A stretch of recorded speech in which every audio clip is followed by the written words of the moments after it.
क्या ये सच है अभी भी आप अपना राजनीतिक जो स्टेटस है अभी जो कुर्सी उसको तलाशने का प्रयास करें, कभी सांसद के लिए कभी विधायक के लिए? नहीं, मैं कभी पार्टी के पद के पीछे तो कभी भगा नहीं। लेकिन अंदर की बात ये है, ये आपस में कॉम्प्रोमाइज़ कर चुके हैं। आप विधायक बनते रहिए, मैं सांसद बनता रहूँ। नहीं, ऐसा कुछ नहीं है।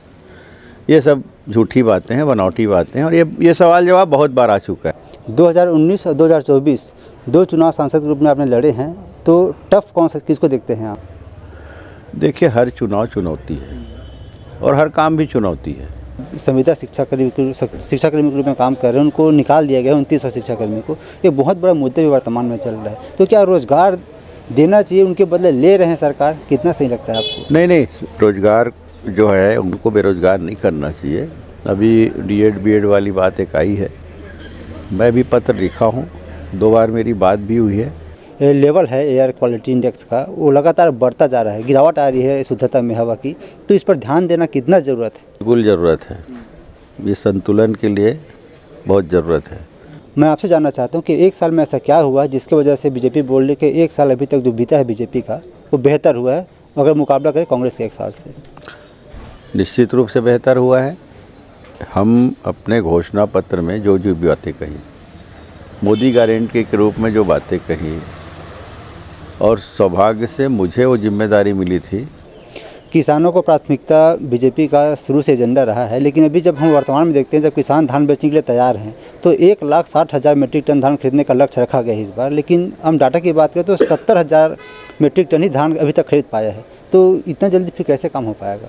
उठाव नहीं हो पा रहा है? कुछ विसंगति आई थी बीच में, और मैंने भी वो बात कही थी कि ये अच्छा नहीं हो रहा है जो भी हो रहा है। आने वाले 5 साल में किस क्षेत्र में आप विशेष ध्यान देना चाहते हैं और क्या कुछ बदलाव देखने को मिल सकता है? हम लोग के लिए सभी जो काम है वो महत्वपूर्ण है। सौरभ चंद्राकर की गिरफ्तारी अभी तक नहीं हो पाई है, यहाँ भारत लाया नहीं जा सका है। क्या लगता है कब तक आ सकते हैं वापस? अब देखिए, वो तो जो कानूनी कार्रवाई चल रही है उसमें मैं ज़्यादा टिप्पणी नहीं कर सकता।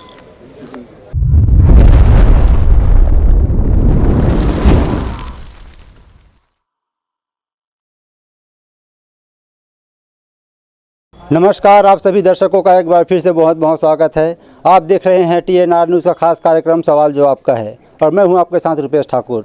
साथियों, जैसे कि आप जानते हैं, इस कार्यक्रम के माध्यम से हम लगातार अलग अलग विधानसभा लोकसभा क्षेत्रों में जाते हैं, नेता मंत्री विधायक और सांसदों से आपकी मुलाकात करवाते हैं और जानने का प्रयास करते हैं उनके जीवन के सफ़र और संघर्ष को।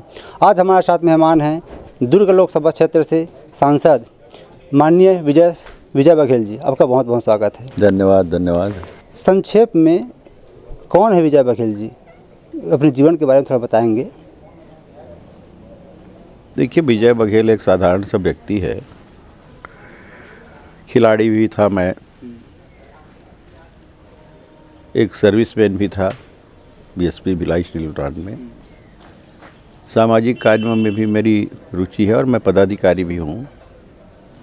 साथ ही साथ बहुत सारे रचनात्मक कार्यों में मेरी रुचि रहती है, और जन सेवा मेरा मूल भावना है। लोगों से एक स्नेहिल संबंध बनाओ, प्यार भरा संबंध बनाओ। राजनीतिक संबंध तो अछूता रहता है, ये स्वार्थ का संबंध रहता है, लेकिन जो आत्मिक संबंध है जीवन भर का रहता है। मैं लोगों से वही संबंध हमेशा बनाता रहूँगा। साथ ही साथ राजनीति में भी आप देख रहे हैं कि पहले विधायक रहा, नगर पालिका अध्यक्ष रहा, फिर अभी सांसद 2 बार से हूँ। जनता जनार्दन का आशीर्वाद मिला और हमारे पार्टी के नेतृत्व का आशीर्वाद और हमारे कार्यकर्ताओं की मेहनत, आज मैं इस पद पर हूँ।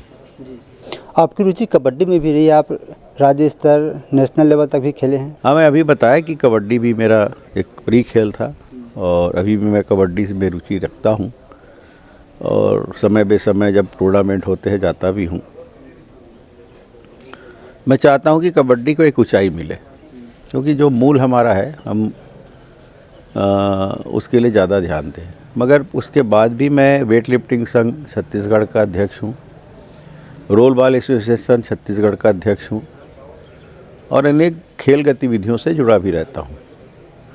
छत्तीसगढ़ ओलंपिक संघ का उपाध्यक्ष भी हूँ। तो इस तरह बहुत सारे माध्यम हैं जिसके माध्यम से मैं खेल से जुड़ा हूँ। कबड्डी में मैं गोल्ड मेडलिस्ट रहा। हम पूरी टीम के साथ, मध्य प्रदेश की टीम थी उस समय, 1983 में गोल्ड मेडल लाए थे। फिर उसके पहले साल 1982 में रजत पदक हम लोग ने जीता था। 2004 में आप बीजेपी ज्वाइन किए, उससे पहले आप निर्दलीय चुनाव लड़ चुके थे, फिर कांग्रेस में भी एक बार आपने हाथ में आजमाया, लेकिन जैसे नहीं बोलते कि विचारधारा की खोज, या फिर जैसे कि बोलते कि हाँ इस पार्टी में अपने विचारधारा को आइडेंटिफाई कर पा रहा हूँ या सुटेबल मुझे लग रहा है। मेरा मूल तो रहा है, मेरे पिताजी जनसंघी थे, जनसंघ में थे, और मेरा बचपन उसी माहौल में बीता। जब मैं 20 साल का होगा 1980, उसी साल भारतीय जनता पार्टी बनी और हम लोग उसके सदस्य बने। और हम लोग कोई सक्रिय राजनीति में नहीं थे। हम तो जब चुनाव आता था तो लोगों के साथ चल पड़ना, पढ़ाई भी करते थे, खेलकूद में भी था, इसलिए ज़्यादा राजनीति में मैं स्कूल या कॉलेज के समय में भी राजनीति में कभी रहा नहीं। हाँ, एक टीम बनाकर हम लोग रचनात्मक काम करने में लगे थे। खेल गतिविधियों को आगे बढ़ाने में हम लोग खेल का आयोजन करते थे, बहुत सारे और प्रतियोगिता आयोजन करते थे। और 1980 में तो मैं भाजपा में था, और 1988 में 87-88 की बात है, उस समय फिर एक ऐसा समीकरण बना कि मैं कांग्रेस में गया। कांग्रेस के उस समय विधायक थे माननीय अनंत राम वर्मा जी, हमारे क्षेत्र के, उन्होंने मुझे जवाबदारी दी, युवक कांग्रेस अध्यक्ष था। उस समय से मेरा कांग्रेस में राजनीतिक सफ़र की शुरुआत हुई। एक सक्रिय राजनीति जहाँ तक कहनी चाहिए उसकी शुरुआत मेरी हुई, और धीरे धीरे उसमें रहा। लेकिन 2000 में कांग्रेस छोड़ दिया। 2000 में निर्दलीय चुनाव लड़ा, नगर पालिका भिलाई चरौदा का, उसमें जनता जनार्दन का आशीर्वाद मिला और चुनाव जीते। साथ ही साथ मैं 2003 में एनसीपी, नेशनल राष्ट्रीय कांग्रेस पार्टी, तो उसमें माननीय शरद पवार जी जो पार्टी बनाए थे, माननीय विद्याचरण शुक्ला जी यहाँ बनाए, तो वो मेरे को आशीर्वाद दिए और टिकट दिए। तो पाटन से मैं चुनाव लड़ा और उसमें दूसरा पोजीशन रहा मेरा। भारतीय जनता पार्टी तीसरे में आई, कांग्रेस फिर 5,500 से भूपेश बघेल जी जीत गए। फिर 2004 लोकसभा चुनाव के समय मैं भाजपा आ गया, और 2008 में मुझे भाजपा से पाटन विधानसभा से टिकट मिला। फिर मैं चुनाव जीता। 13 में चुनाव हार गया, 18 विधानसभा में टिकट नहीं मिली, 19 में लोकसभा की टिकट मुझे मिला हमारे नेताओं के आशीर्वाद से। और जैसा मैंने कहा कि दूसरी बार अब सांसद मैं। क्या ये सच है, अभी भी आप अपना राजनीतिक जो स्टेटस है, अभी जो कुर्सी, उसको तलाशने का प्रयास करें, कभी सांसद के लिए, कभी विधायक के लिए, फिर सांसद के लिए? क्या ये पार्टी की ओर से वो रहता है? नहीं, मैं कभी पार्टी के पद के पीछे तो कभी भगा नहीं। मेरे पिताजी ने संस्कार दिया है, बेटे तुम कर्म करते रहो, पद की इच्छा कभी मत करो। पद की लालसा कभी रही नहीं कि मेरे को यहाँ पहुँचना है, वहाँ पहुँचना है, यहाँ जाना है। ईश्वर ने जो लिखा है किस्मत में वो होगा। ये तो पार्टी के हमारे नेताओं का आशीर्वाद है कि मुझे भारतीय जनता पार्टी ने इतना बड़ा ओहदा दिया, और आगे लोगों का प्यार जो मिलता है, आशीर्वाद मिलता है, उससे बड़ा पद कुछ नहीं है, ये मेरा मानना है। और वही मेरी पूंजी है, वही मेरी शक्ति है, और वही मेरा सौभाग्य है। तो इससे बड़ा कोई मेरे को अपेक्षा नहीं रहती। हाँ, जनता की सेवा करते रहूं, पद में रहूं ना रहूं उससे फ़र्क नहीं पड़ता, जनता की सेवा करते रहूं। मेरे यहाँ जो भी आए वो निराश हताश ना जाए। प्रयास किसी के काम के लिए करते हैं, और कई हो जाते, कई नहीं भी होते, तो ये तो व्यवहार की बातें हैं। तो ये मेरा लक्ष्य रहा है। ये चर्चा में आती है कि चाचा भतीजे की लड़ाई है, लेकिन अंदर की बात ये है, ये आपस में कॉम्प्रोमाइज़ कर चुके हैं। आप विधायक बनते रहें, मैं सांसद बनता रहूं। नहीं, ऐसा कुछ नहीं है। ये सब झूठी बातें हैं, बनावटी बातें हैं, और ये सवाल जवाब बहुत बार आ चुका है, मैं बार बार उसको दोहराना नहीं चाहता। जी, अमित जोगी जी जो भी अध्यक्ष हैं जेसीसी पार्टी के, वो कांग्रेस में विलय करने वाले हैं। उनका बयान था कि मैं चुनाव इसीलिए लड़ रहा हूँ ताकि मैं एक्सपोज करना चाहता हूँ दोनों पार्टियों को कि किस प्रकार की राजनीति वहाँ हो रही है। तो क्या उनका स्टेटमेंट कुछ मायना रखता है? कुछ मायने ही नहीं रखता, सब अपने अपने तरीके से बोलते रहते हैं, क्या मायने रखेगा। इधर जाओ उधर जाओ, और दिख गया सब चीज़। माननीय अजीत जोगी थे तो एक नाम था, एक ओहदा था, लेकिन अब सब बिखर गया है। और अब वो जो भी बोले उनकी बात है, मैं उसमें ज़्यादा टिप्पणी नहीं करना चाहता। 2019 और 2024 दो चुनाव सांसद के रूप में आपने लड़े हैं, तो टफ कौन सा किसको देखते हैं आप?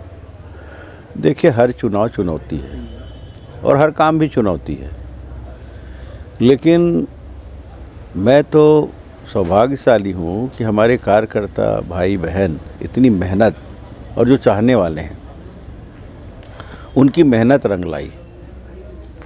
2019 में भी रिकॉर्ड मत से जीते और 2024 में भी रिकॉर्ड मत से जीते। ये मेरी उपलब्धि नहीं है, मैं तो एक प्रत्याशी हूँ, और प्रत्याशी तो चाहेगा ही अच्छे वोट से जीते, लेकिन उसके पीछे जो मेहनत है वो एक एक कार्यकर्ता भाइयों बहनों की है, जिनको मैं जानता भी नहीं। मेरे समाज के भी लोग दूर दराज जहाँ रहते हैं, जो यहाँ वोटर भी नहीं है, वो लोग आके यहाँ कहाँ कहाँ प्रचार प्रसार करके गए, या घर में बैठ के अपने रिश्तेदार को, जान पहचान को फ़ोन करते रहे। ये वो उपलब्धि है।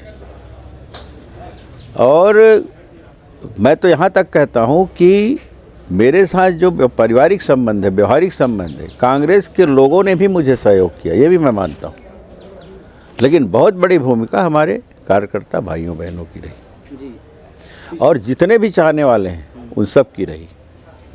और मैं तो जनता जनार्दन को हमेशा प्रणाम करता हूँ, नमन करता हूँ कि बहुत सारे जो इस चुनाव में ऐसे समीकरण चल रहे थे, उसके बाद भी मुझे इतना आशीर्वाद दिए। महादेव सट्टा घोटाले का तो जो जांच अभी तक चल रही है, एक विधायक जेल के भी अंदर है, रिमांड पर हैं, लेकिन जो आपराधिक घटनाएं बढ़ी है, क्या चिंता, आपको नहीं लगता कि चिंता का कारण इस पर जल्दी कुछ समाधान निकालना चाहिए? देखिए, अपराध तो एक समाज के लिए अभिशाप है, ये ख़त्म होनी चाहिए, सरकार किसी भी रहे। मैं उसमें टिप्पणी करना नहीं चाहता। जो हो रहा है वो गलत हो रहा है, और गलत को सही कैसे करना है उसके लिए पूरी दृढ़ता से एक सामूहिक प्रयास करना चाहिए। सिर्फ सरकार के ऊपर जिम्मेदारी थोप दे, ऐसा मैं नहीं कहता। मैं कांग्रेस के समय भी ऐसे आरोप कभी लगाया नहीं। हाँ, देख के भी अनदेखा होगा तो उसमें सवाल जवाब उठेंगे, चाहे भाजपा की सरकार है चाहे कांग्रेस के रहे। एक प्रशासनिक कसावट दिखना चाहिए, लोगों को लगे कि हाँ, ये सरकार आई है तो अब हम निश्चिंत होकर अपना जीवन जी सकते हैं, ये आना चाहिए।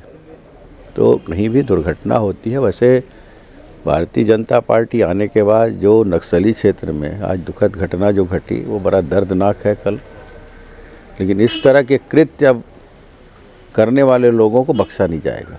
ये भी हमारे माननीय गृह मंत्री, केंद्रीय गृह मंत्री माननीय अमित शाह जी ने कह दिया, और उसी का परिणाम है कि जो दबाव बन रहा है उसकी बौखलाहट दिख रही है। तो ये कानून व्यवस्था सिर्फ अंदरूनी नहीं, बाहरी भी कानून व्यवस्था हमारी चुस्त दुरुस्त हो, सामाजिक समरसता हमारी बने, उसके लिए हम सब मिलकर प्रयास करें। और जहाँ होती है दुर्घटना उस पर कड़ी से कड़ी कार्रवाई होनी चाहिए।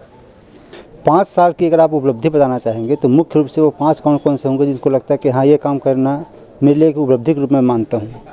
देखिए, काम सभी महत्वपूर्ण हैं और दोनों मिलकर काम करते हैं। डबल इंजन की सरकार है, मोदी जी की सरकार है, जिसपे मेरे को सांसद बनने का सौभाग्य मिला। यहाँ भी हमारी सरकार है माननीय विष्णुदेव साय जी की। तो मेरा ये लक्ष्य रहेगा कि हम सभी विधायक साथियों के साथ मिल के, शासन और सरकार के साथ मिल के यहाँ पे शिक्षा, स्वास्थ्य और इंफ्रास्ट्रक्चर, आवागमन की सुविधा, चाहे रेल सुविधा हो, चाहे सड़क सुविधा हो, चाहे हवाई सुविधा हो, उसके लिए प्रयास करना। ठीक है, सड़क और रेल सुविधा और हवाई सुविधा के लिए सेंट्रल के माध्यम से मेरी पूरी तरह जवाबदारी है, मैं उसके लिए प्रयास कर भी रहा हूँ।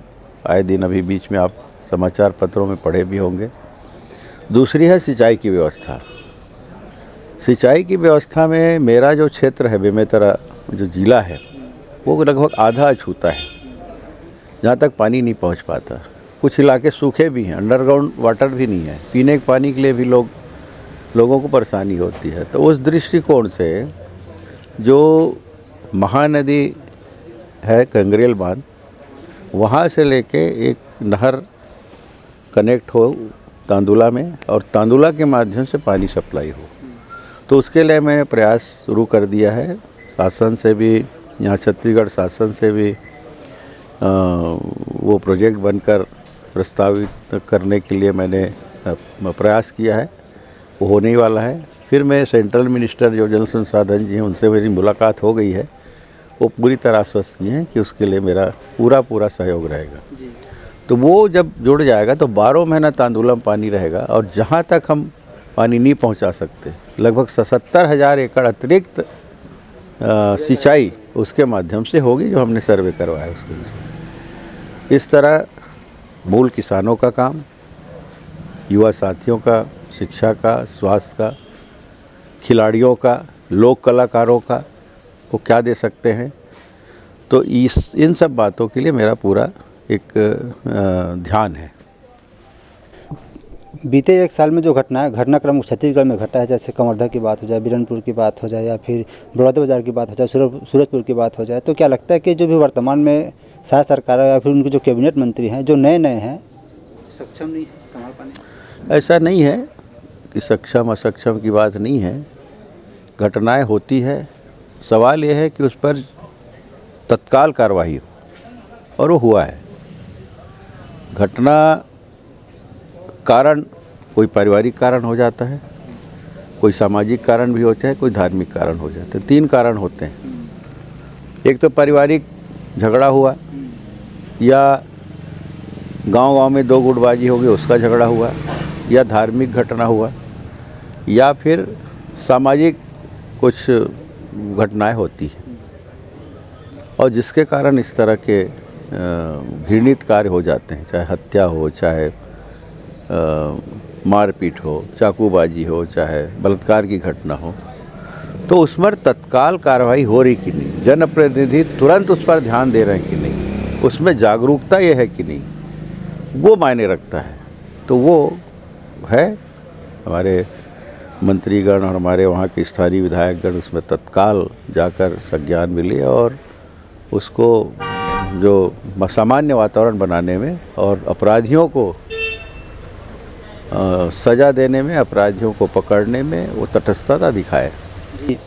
वर्तमान में सबसे बड़ी समस्या है बेरोजगारी का, और जो भी रोजगार में जैसे कि बहुत सारे शिक्षक जो बीएलएड करने के बाद संविदा शिक्षाकर्मी के रूप में काम कर रहे हैं, उनको निकाल दिया गया 2900 शिक्षाकर्मी को। ये बहुत बड़ा मुद्दा भी वर्तमान में चल रहा है। तो क्या रोजगार देना चाहिए, उनके बदले ले रहे हैं सरकार? कितना सही लगता है आपको? नहीं, रोजगार जो है उनको बेरोजगार नहीं करना चाहिए। अभी डीएड बीएड वाली बात एक आई है, मैं भी पत्र लिखा हूँ, 2 बार मेरी बात भी हुई है।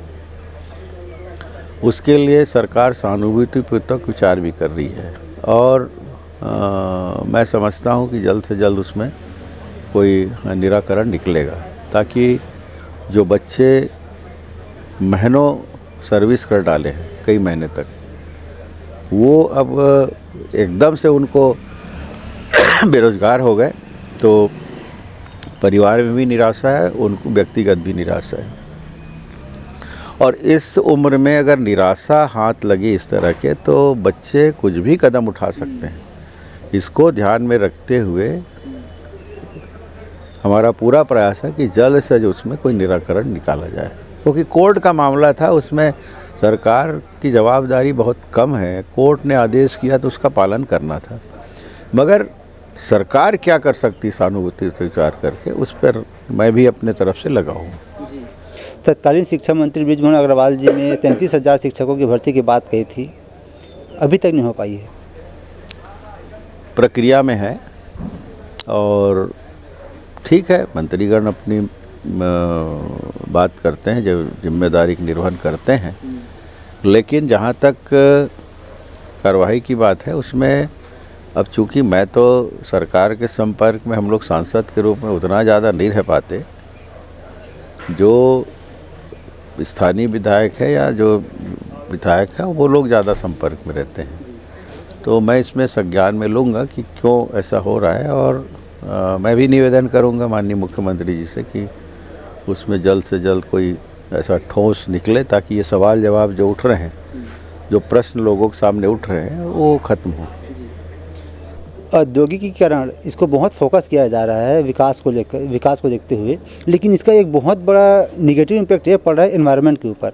इस पर किसी का ध्यान नहीं जा रहा है। आप देख रहे हैं कि जो लेवल है एयर क्वालिटी इंडेक्स का, वो लगातार बढ़ता जा रहा है, गिरावट आ रही है शुद्धता में हवा की।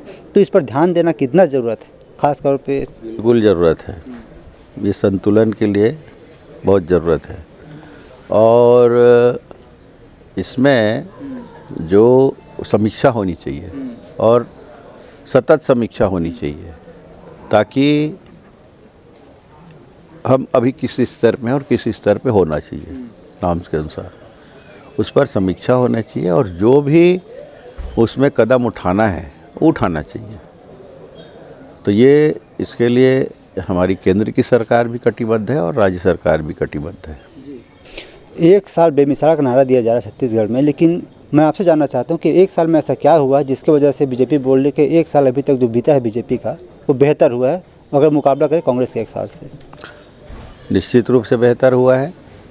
हम अपने घोषणा पत्र में जो जो बातें कही, मोदी गारंटी के रूप में जो बातें कही, और सौभाग्य से मुझे वो जिम्मेदारी मिली थी संकल्प पत्र घोषणा पत्र बनाने की, इसलिए मैं दावे के साथ कह सकता हूँ किसानों के लिए जो हमने बात कही थी, हमने बात कही थी माताओं बहनों के लिए, हमने बात कही थी तेंदुपत्ता संग्रहकों का आदिवासी क्षेत्र के हमारे भाइयों बहनों के लिए, हमने बात कही थी कि कई जगह जो रुके हुए काम हैं उसको आगे बढ़ाने की।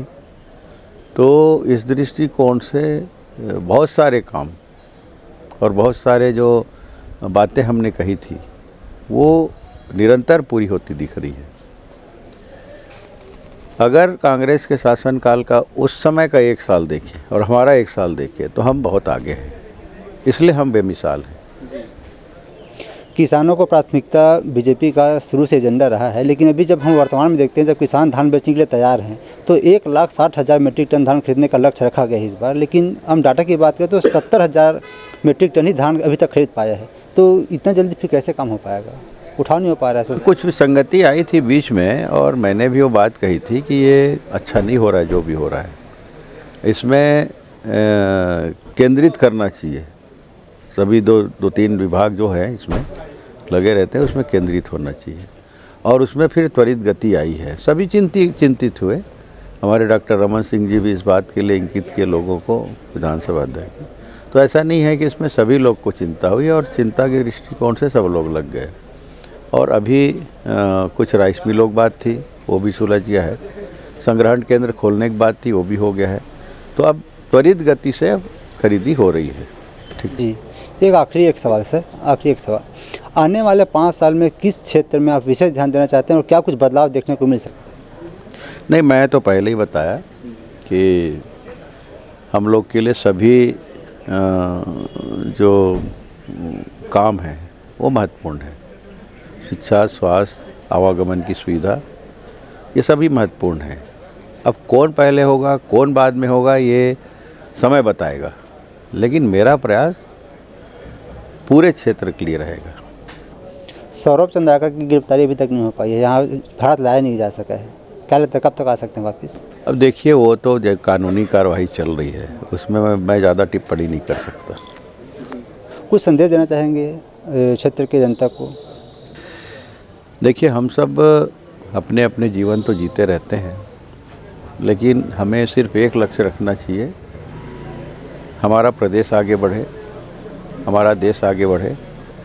अगर देश आगे बढ़ेगा, प्रदेश आगे बढ़ेगा तो हम आगे बढ़ेंगे। अपने आने वाले भविष्य को, आने वाली पीढ़ी को हम संस्कारिक बनाएं, अनुशासित बनाएं और उन्हें इसी मिशन पर चलने के लिए जो भी काम करे देश हित में करें, जो भी काम करे प्रदेश हित में करें। इस बात के लिए मैं आपके माध्यम से सभी जनता जनार्दन को अपील करना चाहता हूँ। बहुत धन्यवाद। तो आप सुन रहे थे सांसद विजय बघेल जी को, जिनका कहना है कि उनको जो एक बार उनका कहना है कि उनको जो एक बार मौका मिला है उसमें भरपूर काम करने का प्रयास किए, लेकिन जो आने वाले उनके पास समय उसमें और कुछ बेहतर करने का प्रयास करेंगे। साथियों, इसका मूल्यांकन आपको करना है, लेकिन फिलहाल इस कार्यक्रम में इतना ही। अगली बार से फिर होगी मुलाकात एक नए कार्यक्रम में नए मेहमान के साथ। तब तक के लिए अनुमति दीजिए। नमस्कार।